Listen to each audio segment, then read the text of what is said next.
Okay, this should be, okay. So this way I'll take care of making sure the housekeeping is proper.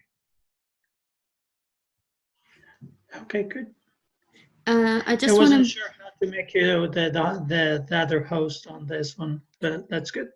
Okay, great. So meanwhile, I'm just going to introduce Dr. Jamous, who's an assistant professor at the Communication Science and Disorder Department at the, let me make sure if I can pronounce this correct, Missouri State University. I don't mix it because, you know, French and American keep on mixing stuff. His research interests are in the area of early evoked potential, cochlear physiology, and the auditory afferent system. Dr. Jamous, thank you for being with us today. And from the last time I saw you, congratulations on the PhD. And the floor is yours. Thank you. Thank you. Well, thank you very much. Should we go ahead and start? Yes, please. Okay. Well, thank you very much, Dr. Senno, for organizing all these really helpful events. I've attended a couple of them, or a few of them actually, and they were pretty helpful. So thank you for all your efforts. Thank you everybody for being here and tuning in to attend this presentation. I thought what would be better than going back to the basics than trying to go over a little bit of the foundation of how we hear and the sensory organ that we have and how it works, so we have a better understanding of the pathology that could affect hearing. So we're gonna go ahead and start. So the auditory system, as we're a lot of you familiar with, we have the outer ear, middle ear, and inner ear. The signal travels through, collected in the by the pinna, funneled down through the ear canal, all the way to the eardrum. Then the eardrum is vibrating, sending that signal, changing it to a mechanical, sending it all the way through the middle ear to the cochlea.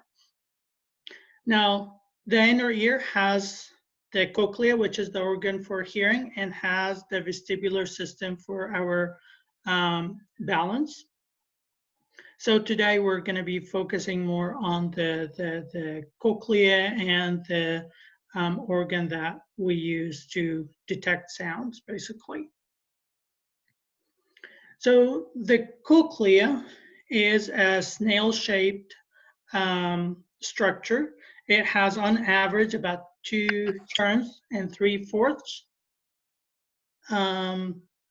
Generally, the cochlea forms of the bony labyrinth, which is a part of the petrous bone in the temporal bone, or petrous portion of the temporal bone, and that bony labyrinth has a couple of important structures, but it is there to house basically that delicate structure that we use to detect sounds.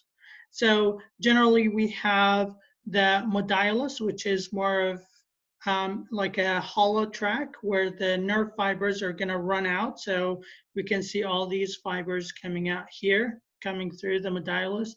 And we have the osseous spiral lamina, which is, it's a shelf-like structure. It is basically, it runs around the modulus and it forms support for forming or holding the cochlear structure that we're going to be talking about. The membranous labyrinth, which is whatever is going inside that cochlear duct, basically, which is a fluid-filled structure. It has fluid in the 3 different chambers. We have the scala vestibuli, we have the scala media, and we have the scala tympani. Now, this fluid-filled structure, it basically runs through the cochlea, that bony labyrinth, and the scala vestibuli and the scala tympani basically communicate at the very top here at a point called the helicotrema. Now, those fluid inside the cochlea are very important, and each one of them has an important or interesting characteristics and features. So we have the perilymph, which is the fluid that fills the scala tympani and the scala vestibuli, which is a fluid that's not charged. It looks quite a bit similar to the CSF, the cerebrospinal fluid. And then we have the endolymph, which is in the cochlear duct, which is filling the scala media. And the endolymph is a positively charged fluid. It has a high concentration of potassium. And then we have the Corti lymph. And the Corti lymph, let me go back here to the previous slide. The Corti lymph is a fluid that fills this area here within the organ of Corti, as we're going to talk about. The Corti lymph is very similar to the perilymph. It has a zero charge as well, and there is a very important function for it as part of the organ of Corti. Now, throughout the cochlea, we have an important structure that runs through, and it is basically separating the scala media from the scala tympani, and it is called the basilar membrane. The basilar membrane goes on for about 25 to 35 millimeter long, and it has interesting features, interesting characteristics that makes it able to hold that fine tuning for the different frequencies. So with the characteristics of the basilar membrane, as we can kind of see on this little graph, it is narrow toward the base and it becomes wider toward the apex.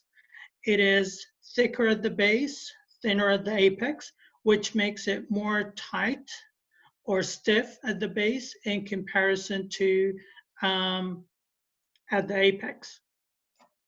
Now, the difference in these characteristics makes the basilar membrane specialized at each part of it to encode a specific frequency, which goes on, as we're probably familiar with it, with the higher frequencies more at the base compared to the lower frequencies or more at the apex. So generally, the stiffness and the mass characteristics of the basilar membrane makes it pretty good for resonating with different frequencies. As we're losing more of the stiffness and gaining a little bit of the mass toward the apex, it becomes more responsive for lower frequencies compared to whenever we're at the base over here, where we don't have that much of a mass and it's much stiffer than the apex, so it is going to resonate better for the higher frequencies. So as we can kind of see on this graph here, higher frequencies are more toward the base, and as we're going higher and higher toward the apex, that's where lower frequencies come in. Now, the basilar membrane hosts or holds the important structure that we use for our hearing or the sensory organ.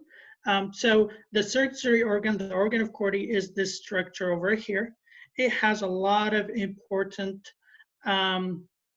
structures within it. Each one of them has an important role as well. So starting with the tictorial membrane. Here is the tictorial membrane. It is more of a gelatinous membrane that is laying on top of the organ of Corti. And as we can kind of see here, one of the interesting parts about it is those little stereocilia, they are embedded right within that tictorial membrane.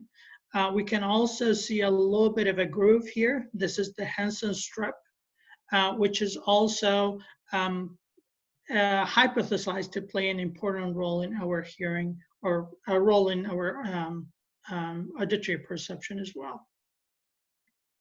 And then we have the reticular lamina. And the reticular lamina, the nice thing about this graph here, it plots it in a red color. So talking about or looking at this red layer over here, this is reticular lamina. And the big role for the reticular lamina is to try to separate between the endolymph, which is the positively charged fluid that is around here, and the corti lymph, which is a fluid that is not charged or has a zero charge. Now, this is very important for maintaining the receptor potentials and maintaining the charge for the cochlea to, or the organ of Corti, to be able to do its job.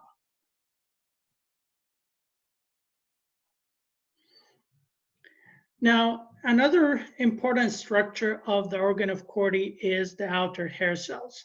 So in this graph here, this is basically showing if we go ahead, take off the tinctorial membrane, and we're looking at the organ of Corti right from the top. This is what we're going to see, something along these lines. We have, of those outer hair cells, they're usually arranged in 3 to 5 rows, and we have a total of about close to about 12,000 outer hair cells. Now, at some points along the cochlea, we might see some irregularities. So we would say, or we would imagine along the cochlea, we're going to have those 3 nice rows aligned, but at some points, which is different between individuals, we might see a 4th row, for example, like what we see in this image over here. So we have the row 1 of the outer hair cells, row 2, row 3, and then over here we're seeing a 4th row that is forming. Now, outer hair cells, they have that cylindrical shape. Their shape is going to be important. We're going to talk about that in a little bit. But they have that cylindrical shape.